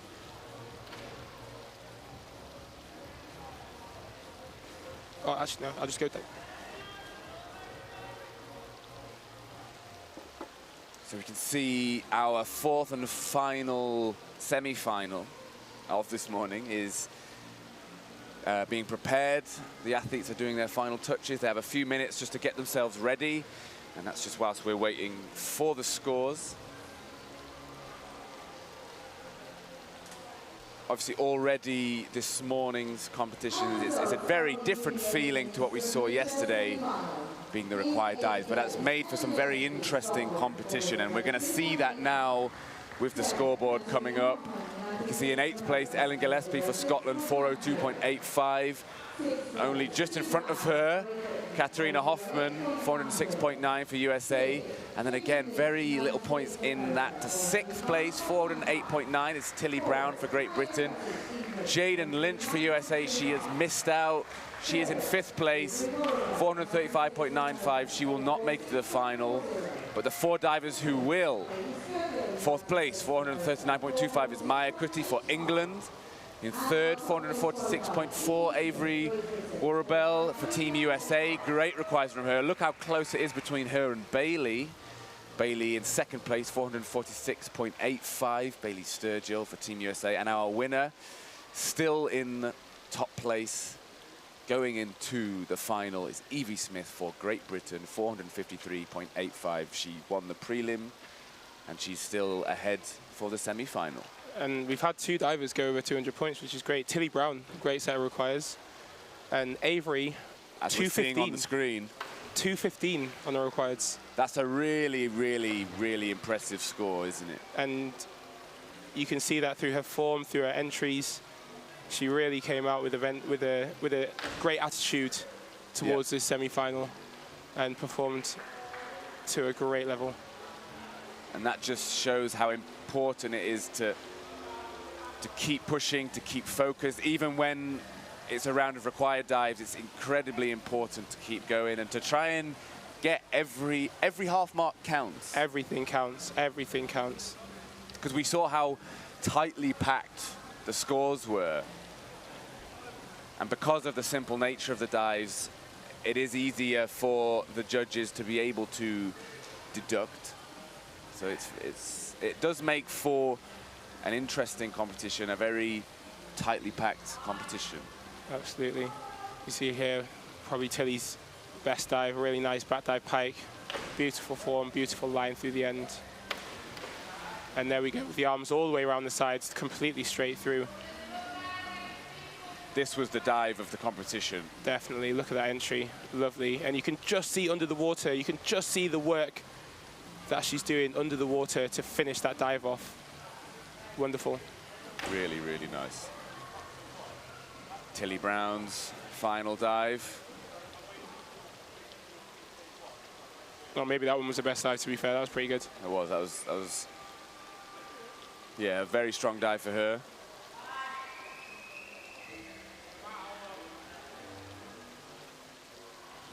And here we go, the dive that clinched it for Avery. Yeah. A little bit step back in the hurdle, but she stayed calm, maintained the right direction, and great work through the water. Strong save with the hips. Lovely dive. Class performance from Avery. Really impressed, really impressed. And that is the final clip of the highlights there. Really, really solid competition from everyone. And it's, you know, it was tough to see. We're going to have to leave behind 4 of the athletes. But that is obviously the nature of competition. We are almost ready for, as we mentioned, our final semi-final to take place very soon. Moving back up to the platform. Yep. The boys just going through some final reps, final training, just getting again used to that water, practicing their entries, warming up. So, again, we saw the parade earlier. We have 6 competitors in this event. So that's tough because only 2 of them won't make it through. So it will be a battle for these guys. All of them looking very strong. All of their rip entries have a lot of potential. And of course, based on the starting positions, Maxwell and Caden have some work to do. There's quite a disparity in points from the prelim to the semi-final, so it's going to be tough, but anything is possible, anything can happen. They've got to put themselves in the situation to try and capitalize on any mistakes, because if I can say anything about diving is stranger things have happened at times, and you never know what might occur, so you just got to be ready for anything. So we can see that the judges are ready now. So any moment when Maxwell is ready, we will see him up on the 10-meter board. And because it is 10 meters up, it's important that the athletes, they don't rush. They take their time still, even if it's their name on the scoreboard. You've got to try and psychologically forget about that and just make sure you're doing exactly what you need to do. It's your competition, so you must manage it and run it in the way that you need to. Exactly. You dictate the pace. You control the referee. So the referee will blow the whistle when the chamois is thrown down. So you can decide when the chamois is thrown down. You can decide when the referee blows that whistle. And you decide when it's time for you to start your dive, only when you're ready. Oh. What a beginning. Nice. Great hands. Maxwell, that was excellent. Excellent dive. Really well done. Not much to take away from that at all. Distance from the board was perfect. The entry was sensational. Well done, Max.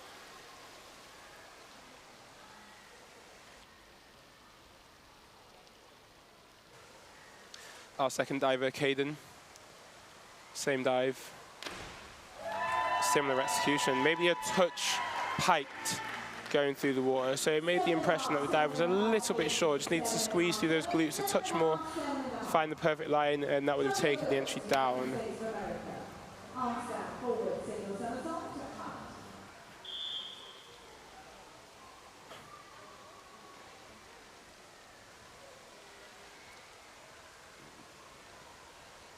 Tyler Wills, we already saw in the 3-meter event, he's back up on 10-meter now, where he prefers to be. And we can see why. And there's our Rip King of the weekend. A little bit over from vertical. Could have been a little bit earlier into the extension, but wow, what an entry. Great save, good hands, lovely dive, well done. I remember yesterday Tyler really helping his team in the team event with his back arm stand twist, another sensational entry, and that helped shoot the Americans into 3rd place. He's got springs in his legs, hasn't he? He does. What a ping off the board, so high. And the judges like that. Absolutely. And it's hard to fault the entry again from Robbie. As mentioning, everyone in this event has, it's a funny thing to say, but excellent hands. Absolutely.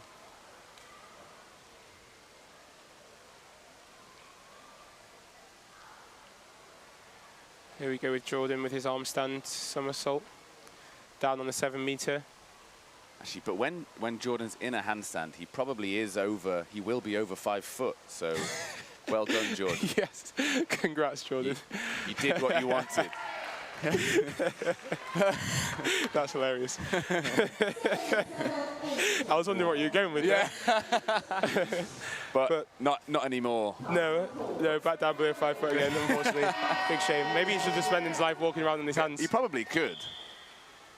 Jordan's I'm sure he's got the strength for it. Jordan's doing his whole list on 7-meter. Maybe that's, he's a younger athlete, maybe not quite ready to do his full list on 10-meter yet, in terms of required especially. Just unnecessary impact. But a great dive to open there from Jordan as we move back up to the 10-meter with Carson and his arm stand. But there isn't a rush. No. Is there? Certainly there not. shouldn't No, be. no. Definitely not for competition anyway, not at this age. Yeah, he is young, he has good technique. One of the issues with rushing things can be you start to build bad habits. And once you have bad habits, it's very difficult to change them. Exactly. Especially as you get older, the bad habits are like your comfort zone. It's what it's what you know and it's what you trust. And when a coach tries to make you change your bad habits, it's very difficult. It's very tough.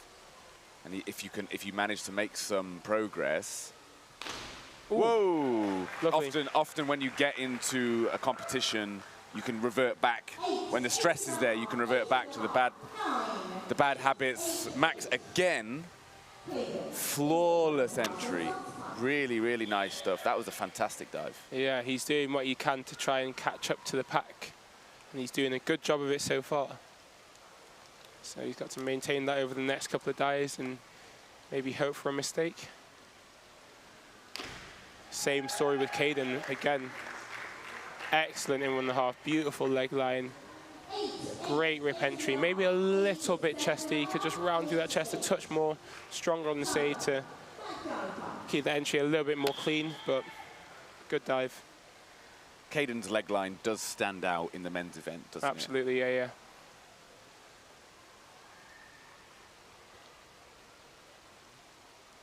As we move to the Rip King. Here he goes. As promised.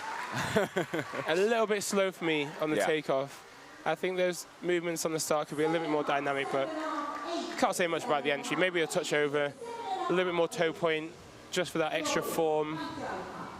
The toes are the last thing that the judges see, especially on required. It's easier to see it, so if you can just maximize that form a little bit more, then that'll add to your points, but great dive.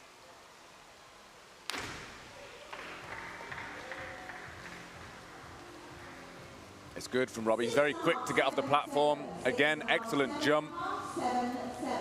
He was always fighting with the rotation there. That dive was always going to drift a little bit over, but he did well to hold it the best that he could. For me, with his arm swing, he came through a little bit too wide. That opened his body up and meant that his shoulders just fell back a touch, which is why the dive rotated over. So keep those arms a touch more narrow. Oh, yeah. Ooh, yes.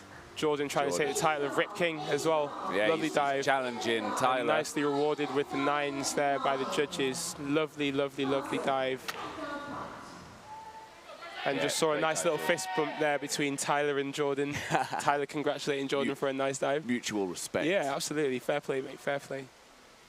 And that's what we like to see in diving. That's the camaraderie we like to see. It's a small community, it's a small sport, but we all get along really well, and we like to see each other do well. Even though it's competitive, we like to see each other do well.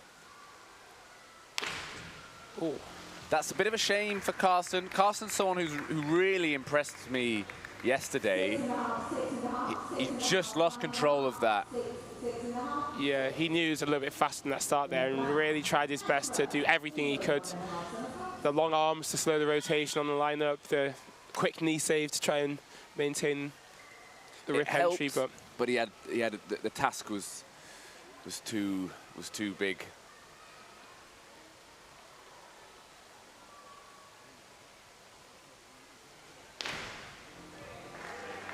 Again, Max's entries, awesome.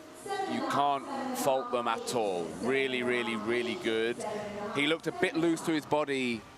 He still managed to get the end, but it wasn't as finessed as his previous 2 dives. Yeah, he just drifted a touch over there. That's why the judges didn't quite fully reward it. And here we see Caden with the single twister, choosing to do it from the standing takeoff. Again, lovely execution from these first 2. Again, they've seen the task, they know what they need to do, and they're doing their best to try and, you know, make up for maybe a slightly below par performance yesterday in the prelim. I think, to me, that dive showed great control. Lovely control, great form.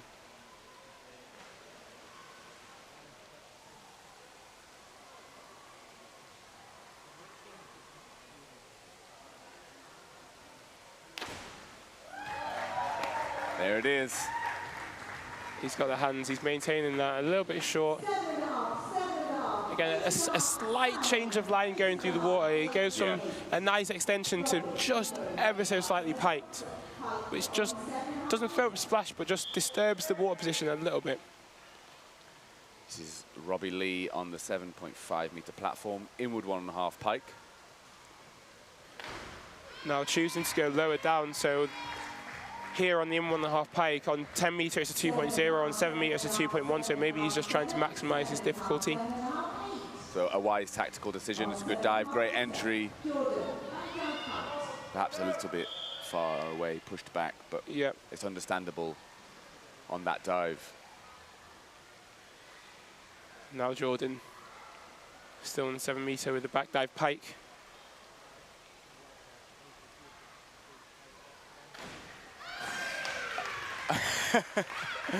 Another sensational entry from Jordan. It's so clean. It was a little bit weak on the jump for me, but obviously he's young. There's a lot of strength to come. Left it a touch short, and again a touch pike, but so clean. I don't really know how to react to that one. That was awesome. Beautiful. So our 6th diver of the 3rd round, Carson Paul, for Canada, reverse dive pike.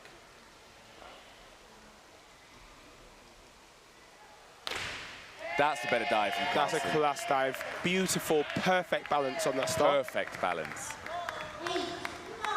There was the smallest pike through his hips through the water. Yeah, other than that, I can't fault that dive at all. That looked world class, that dive, didn't it? Yeah, he could just maybe be a touch more extended, as you say. And then the knee save will be a bit more effective to keep the splash down. But it's a great dive. The final round of our semi-final competitions this morning. Again, even the men doing just 4 dives for their requireds.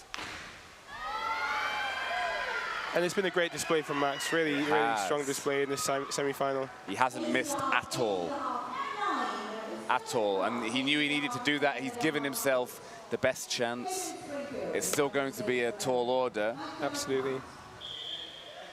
But let's see. And you could see the almost like volcano created by Max's entry there, but the judges wouldn't mark that down. They would just mark the initial entry because that's just a consequence of the energy going through the water, essentially. Yeah. Yeah. Final round. 7, 7.5, 7.5. We've got 4 more guys. 7.5, 7. A nice back dive there to finish from Caden. A little bit high on the press, a touch over, but good knee save. Good entry through the water. So the final dive for Tyler. Inward 1.5 pike.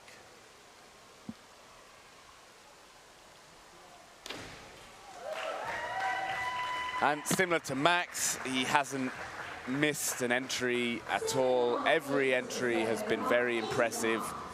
There are those extra things to polish up the dive for Tyler, like his toe point, things of that nature. Totally, and just trying to get the right vertical line every single time. You know, there's been a bit of here and there, touch over, touch short, but every entry clean. If he can just improve that line a touch more, then he'll be on some big scores in these required. And that was a decent dive there to finish from Robbie. Again, choosing to approach the single twister from a standing position on the 7 meter, maybe for that extra degree of difficulty, but over 50 points on the required, that's always a good sign. Always good. Well done, Robbie. We have 2 more divers to go. Our penultimate diver, Jordan. Once again on the 7.5 meter platform. I'm excited for this entry. Yeah, he's got me expecting big things now.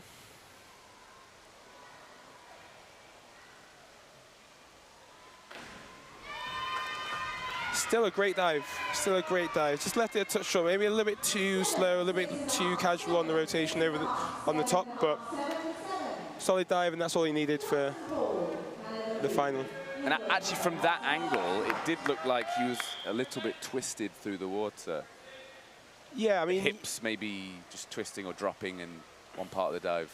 With diving, you obviously aim to be as symmetrical as possible. You aim to be completely square, but because of the nature of the sport, there's actually a lot of imbalance from one side to the other. So one side might actually be a touch more developed than the other side. So that comes when you're just lining up so naturally. Sometimes there might be a little bit of rotation from side to side through the water. Well, that was our final dive for the competition. The takeoff again was beautiful. I thought he relaxed when he opened into his shape for the entry. If he'd have kept working that, I think that would have been another perfect dive. Overall, it's good from Carson. The work that he did yesterday has put him in a very comfortable position. We saw some excellent required dives across the board then. But as I say, I think some of the guys left themselves with perhaps a challenge that was a bit too difficult to be able to make the final. We will obviously get that confirmed when we see the results up. But yeah, once again, very, very amazing entries. That's something we normally see from a men's platform event. You expect to see good entries, really good rip entries for the dives, and that's what we saw. Yeah, wasn't it? Absolutely. They didn't disappoint. I think there's been good displays from all of the semi-finalists today. Some really good quality diving, good exciting competitions. I'd say the peak of that was the girls 3-meter semi-final, especially with Avery's comeback. That was really impressive. Yeah, for sure. I think she's probably the only one that actually came back from being out of the top 4 spaces to make her way through. Out of the 4 events, I think she's the only one. So she's done an awesome job there. You might be right. She really has. So she actually she gained quite a lot of points. So it does go to show why it's always worthwhile to keep pushing, to keep fighting. Yeah, and also shows the importance and the level that requires, and a good set of high quality requires can actually help you in a competition. You know, imagine a junior event, they'll start on requires, of course, but if you can open up your event with 215 compared to some of your main competitors at 190, 195, you're giving yourself a big advantage there where you can't relax in your optionals because the swing can change a little bit more dramatically in the optionals, but you give yourself a bit of a buffer so that if you execute your optionals solidly, then you can do really well. But as we say, in the next session, the slate is clean. All the divers start from 0 points.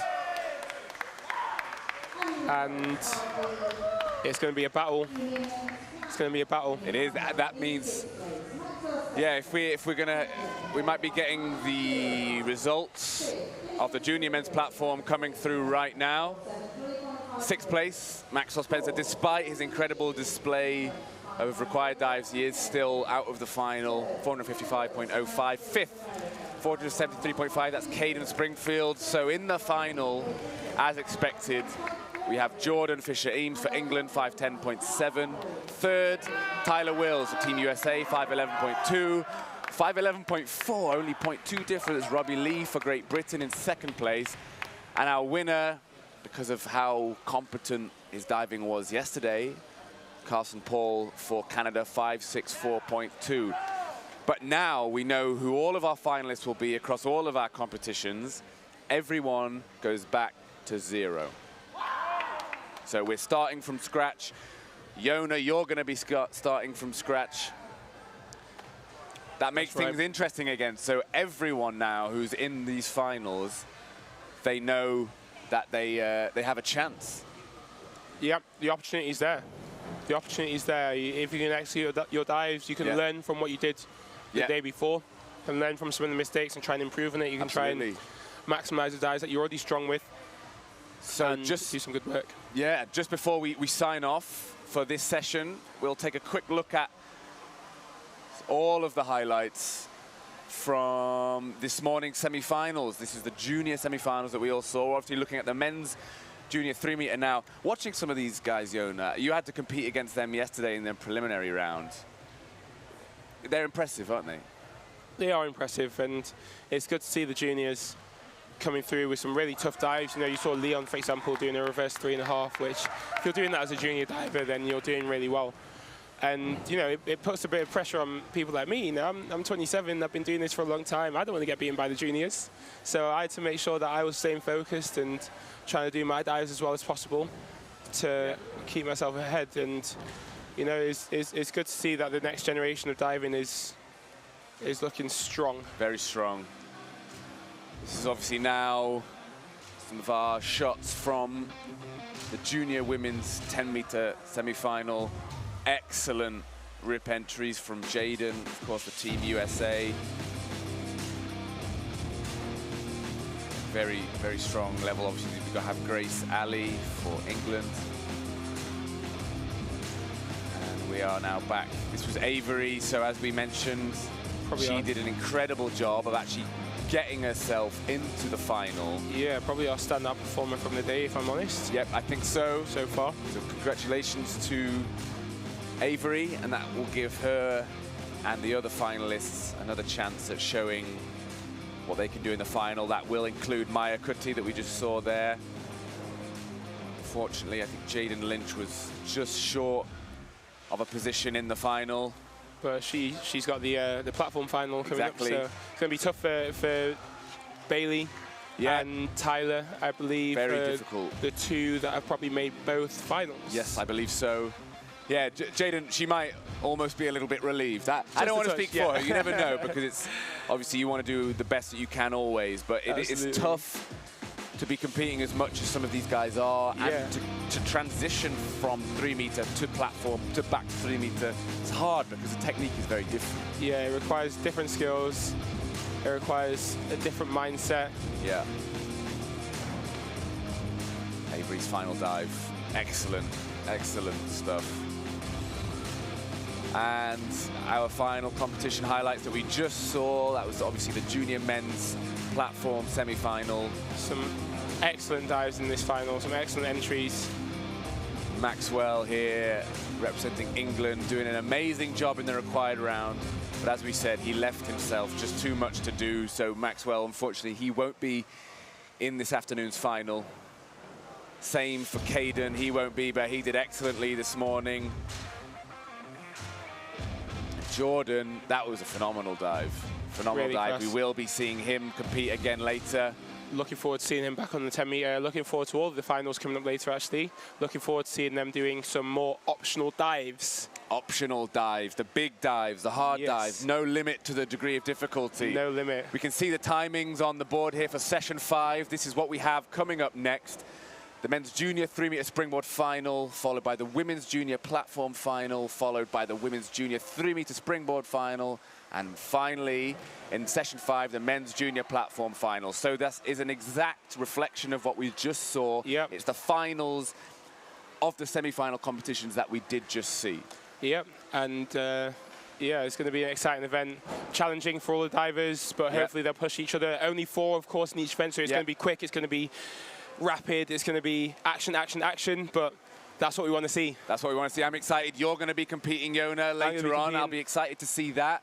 Join us soon for the next session. We will have the finals of the semi-finals that we did just see for the juniors. There's going to be some big dives, some really, really nice diving, so be ready for that. Join us again really shortly. I'm going to go do some training. See you later. Probably should, eh? Bye-bye.